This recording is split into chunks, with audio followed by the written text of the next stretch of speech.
नहीं करना चाहिए, लेकिन वो बच्चे नहीं माने। नहीं नहीं, इस बालिका के पेट में है क्या, आप बताओ। महात्मा लोग को क्रोध आई और श्राप दिया कि जो इस बालिका के पेट में है उसी से पूरे जदवंशियों का संहार हो जाएगा। महाराज लौट करके गए, भगवान से बताया, भगवान समर्थ हैं, कर सकते थे लेकिन नहीं किया। वो जानते थे सब दंड हो गए हैं। और जब खोला उसे कपड़े को खोला तो उसमें मूसल निकला लोहे का, और बाद में भगवान की सलाह से समुद्र में डाल दिया रगड़ कर। वही एक धारदार हथियार बन गया। आपस में एक दिन मेला देखने गए, शराब पी करके सारे जदवंशियों का नाश हो गया। 2-4 बच गए। भगवान भी अपने स्वधाम को गमन किए।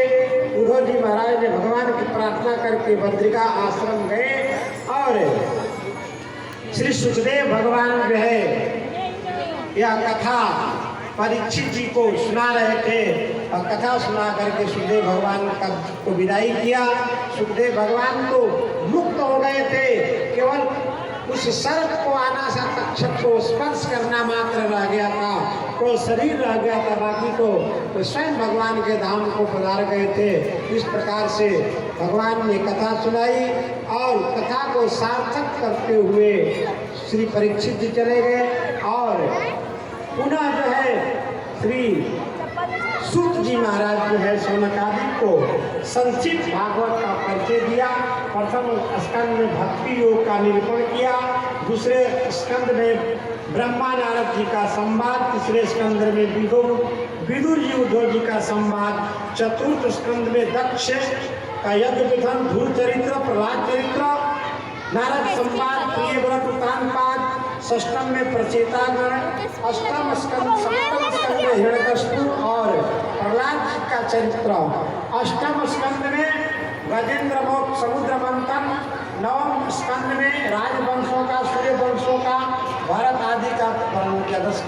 दशम स्कंद में भगवान के चरित्र, 11 स्कंद में यदुवंश का संहार और 12वें स्कंद में विभिन्न युग भक्ति की महिमा का निवेदन करके और प्रार्थना करके सब लोग चले गए। बोलिए कृष्णचंद्र भगवान की, रामचंद्र भगवान की,